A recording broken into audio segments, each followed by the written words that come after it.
Oh boy, oh boy, what a day, what a day. Let me just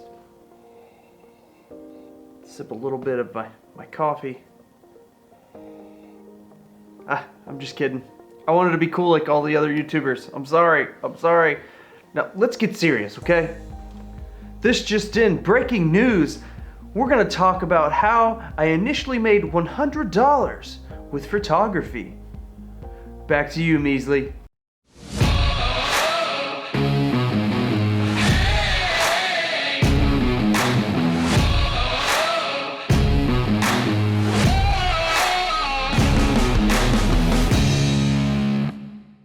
All right, will you give me an A for effort at least? I'm trying to be creative.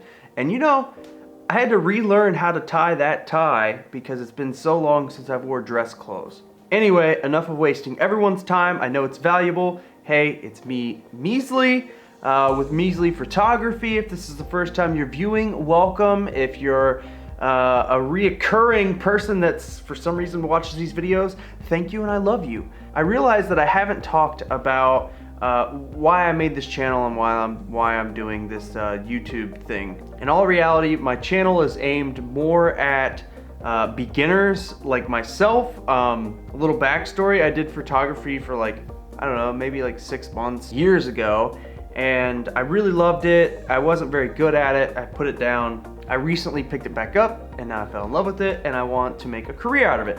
So that is the goal. That's what this channel is all about. So I'm gonna give you tips and tricks on how I do it. If I get there, you'll know it works. So let's dive into today's topic on how I made my first $100 with photography, and maybe it'll help some of you guys. So first notion of the day on how I got my first $100. What I did was, obviously I bought a camera. I realized I wanted to do this for a living, and I realized I had to make steps to do that. And that's the first thing you have to do, is you have to want it, and it's gonna be a lot of hard work, and you gotta put the extra time into it. That's notion number one, but that goes without saying. What I did was I started out doing free shoots, or just shooting my friends. So like, I would email companies and say, hey, you know, I love your product. Would you mind if I took some photos of it? And if you like them, maybe you could share them on your Instagram or your Facebook or your website. But you know, it took me a long time before anyone would share my images, and then I got featured, and it was like, ah, that just happened. Ah, it's like Tenacious D in here, okay? Whatever. So I took a lot of free images for people, kind of. Wasn't even like, hey, you know, it wasn't like, hey, give me this and I'll take a photo. It was like, hey, I'll buy it, take some photos. If you like it, will you share them? And you know, a lot of companies, smaller companies especially, can't afford a full-blown photographer, so it actually helps them out as well and helps you get exposure. I wasn't really big into portraits, but I wanted to learn more and get better at using my camera and everything like that, so I started seeking out my friends. And I would say, hey, let me do your portraits, and I'll give you, you know, five photos, and you know, it'll just take a couple hours, maybe an hour, and we'll do a photo shoot. That really started to gain some traction, and actually Instagram seemed to love the portrait style that I was doing, even though I was majority posting landscapes. So that would be tip number one. I would recommend doing some free shoots just to get some exposure, get your name out there, maybe get your brand, build a portfolio. That's what I did. And then reach out to your close friends or someone you might know, someone that might need their photo taken, you know, and take their photo for free, and ask them if you can put it on your website, use it in your portfolio, on Instagram, Facebook, whatever. That's tip number one. Now on to number two.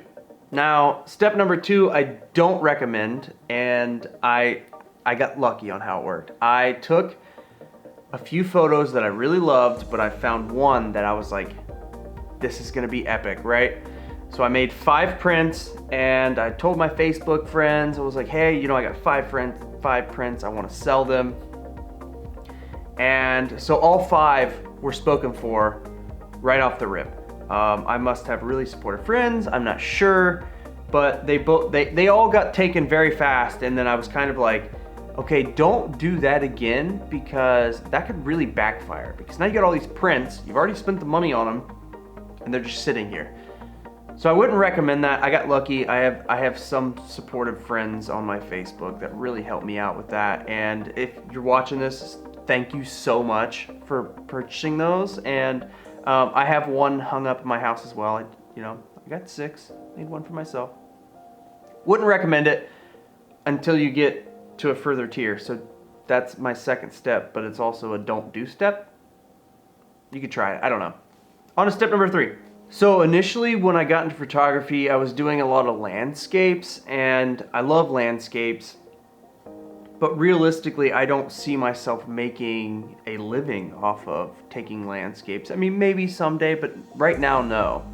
I'm to the point where I want to be full-time in April of next year, and so I had to really start focusing on like my strong suits and what people actually want, like in a business sense.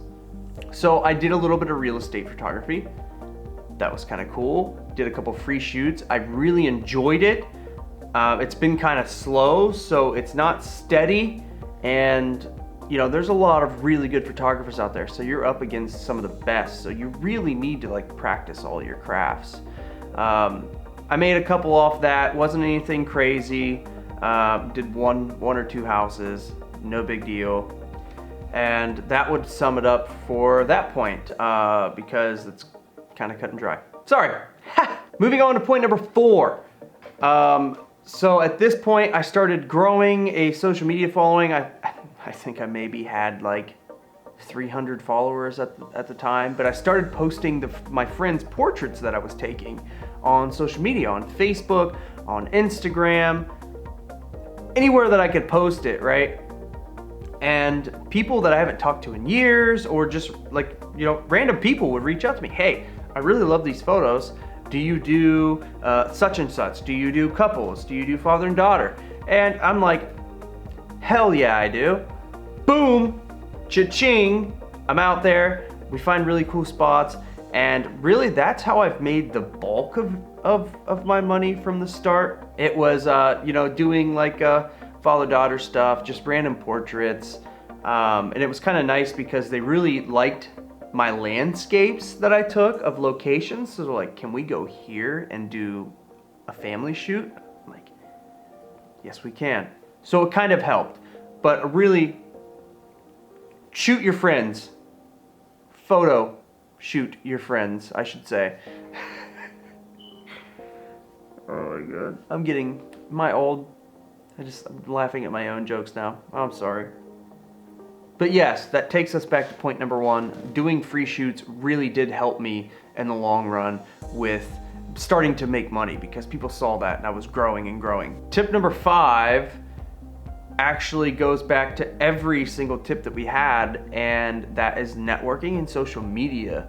I kind of use that to my advantage, which is really nice because I'm just taking photos and putting them online, and then people are seeing them and they're like, oh, I want him to do my photos. So it literally works that way. I'm serious. If you really put the time into social media, it will pay off for you. I promise.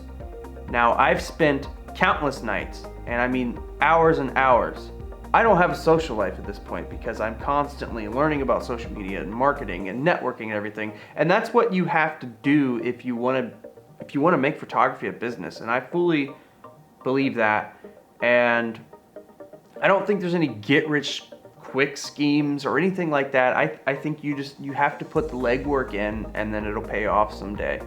So if you want to hear more about how I'm building my social media or networking or anything like that, my presence online, let me know in the comments. Maybe we'll do another one on that. And then number 6, the final one on how I made my first $100 is product photography. And when I first started photography, I did not want to do product photography. I was like, this is so lame, blah, blah, blah. I was like, I don't want to do it. I don't. But I live in Ohio. The winter was awful this year. I was stranded at home for a couple days. And I'm like, let's take some pictures of some things. So I took a picture of this ring, and I really loved it. And I loved editing it and making it look just perfect, right? So it kind of sparked this thing, and honestly, now I'm to the point where I love product photography. I would rather take product photos than landscapes. Landscapes will always be near and dear to my heart, but I'm kind of at that point. And the reason I got my first few clients for product photography was social media and networking. So right back to that again, I joined some Facebook groups, found some clients who were just looking for photographers, and boom, struck a deal, you know? I got a couple free wallets, and I think it was like 30 bucks. That's all I charged them. That's it. It can happen. You really do have to put the legwork in. And I know I'm like goofy and funny all the time, but you know, wanting to make photography a business is pretty serious, you know, but have fun along the way.